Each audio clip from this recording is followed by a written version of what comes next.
Alright, welcome back to the channel, everybody. Yeah, so the title of the video is kind of not clickbait. How most YouTubers be like, oh, the truck is dead, blah blah blah, point an arrow, dead emoji, blah blah blah, whatever. That's dumb. But big issue with Big Rig here, the Project Bison. Let me turn off the fan. I'm ready to go home anyways.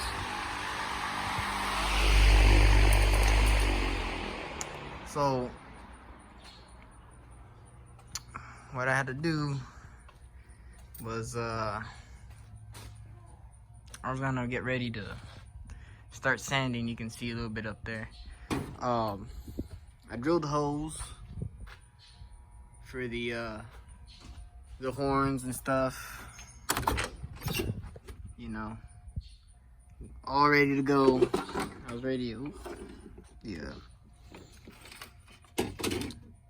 I was ready to get her primed at least. But when I backed her up to get closer to the, you know, so there's so much dust, right? That's coolant. It's been there for a few hours and it still has yet to dry up. I don't know if you'll be able to see anything in there. Yeah. Throughout it was like condensation, right? But it was green. Looks green. Smells sweet with gas. This truck was running rich. And to taste it, to confirm that it's antifreeze, it was. So I'm not gonna bother because my back hurts. Hey, Lucky. No meow? Meow meow? No? Oh. So, driver's side. Bank 1. Cylinder number 3. Let's see if y'all be able to see that. Okay, so you see how it kind of looks damp? Okay, see that?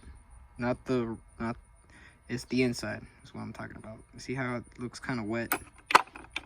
Here's number 1.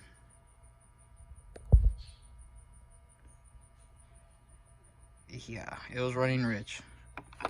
Here's the bank 2, so passenger side. Come on, Debbie. No? Don't want to focus. Come on, son. There we go. Yes. Stupid phone. Whatever. The cylinder number 3.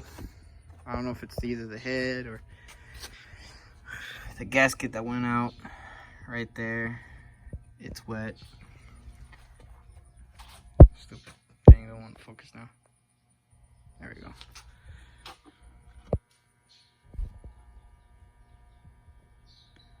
So yeah, those are dry. Cylinder number 3 which is this one, is wet. So just great. No biggie. Bound to happen. 314,000 miles. So went to my O'Reilly's. Part numbers right there. Head gasket set. The Vortec would be this one right here. The only difference would be they're 16. So that's a head gasket for the set for the Vortec motors. This is for the TBI. Yep. So it looks like we're gonna delay on the paint. Work on the head gaskets. Ain't that right, Lucky? There she goes. Yep. What a great day, boy.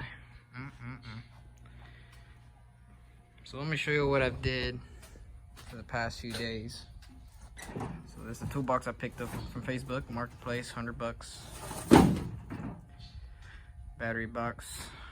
It's hooked up at the moment. Because I bought a pressure tester from O'Reilly's, $160 something, and Matter of fact, the receipt, did I put it over here?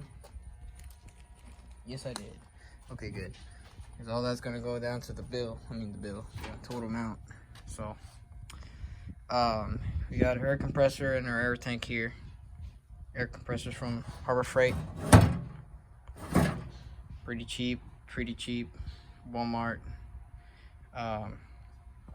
So this is how it's gonna work. Air compressor to the air tank through that feeding there. Quick connect, and then here's a compression feeding. This is gonna go to the air horns.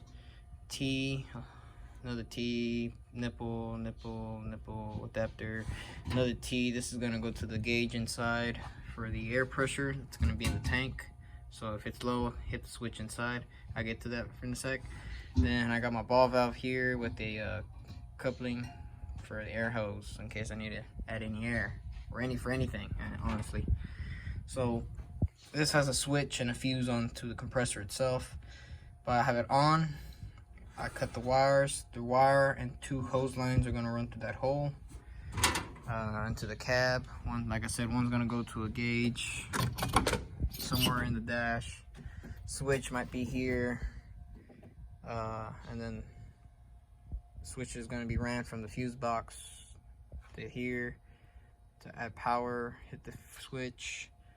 Gonna go to the air compressor and then ground somewhere. And then, like I said, the air hose to the air hose is gonna go to a gauge, and then the second is gonna go to this valve to go to the horns.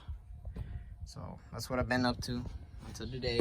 Like I said, I was getting ready to start doing body work and prepping for at least a primer to get it real legal, not looking ugly and not to rust anymore.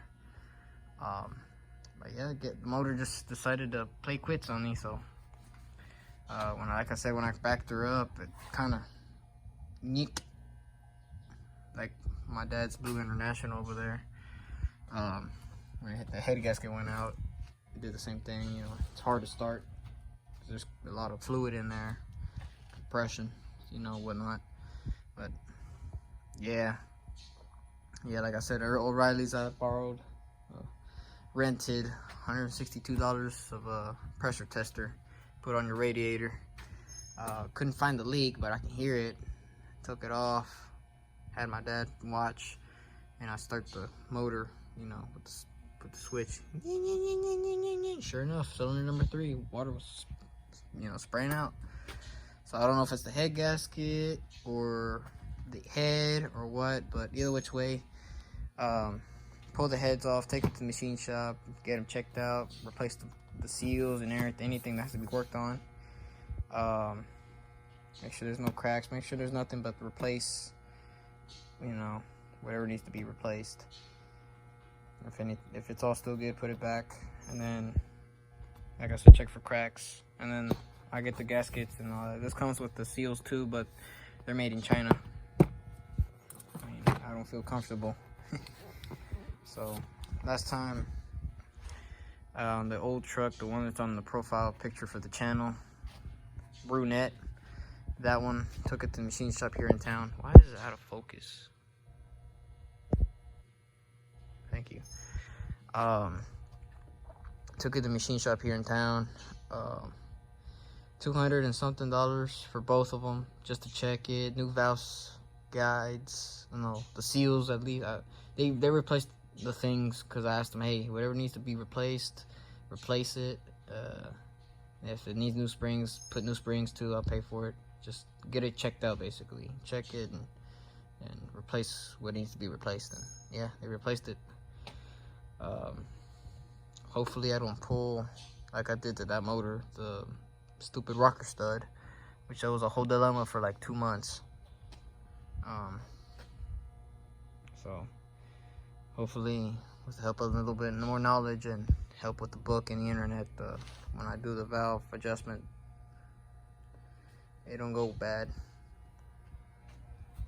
So yep, it's not a big issue. I can do it. It's not my first rodeo anyways. Luckily it's the TVI, it's easier to work on compared to the stupid Vortec motors, which are spider injectors and all sorts of shit on top of the motor, all sorts of electronics. I want to just a couple of plugs and go. So what I'm gonna do is I have the motor at top dead center, cylinder number 1 on compression stroke, and just take it off from there, so it's already in time. I don't have to mess with it. Ay, ay. What a big mess. What a big mess. Yeah. So that's the update. Sadly. But it's nothing hard to overcome. Luckily, it's not like a 6.5 diesel, which is going to be more expensive, or a Cummins. Any diesel motor is going to be expensive. And luckily, it's just regular 350, so not all crybaby about it. So it is what it is. Like I said, it had on the clock, it was 314,000 miles. So, but it's weird is that this motor, like I said before, when I changed the transmission, it has rear main seal, oil pan gasket.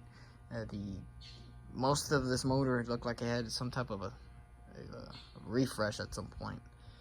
And if I take the heads off and I find the pistons, you know, if it's been bored out or if it's been rebuilt at some point, then it's kind of weird how the head gaskets failed already.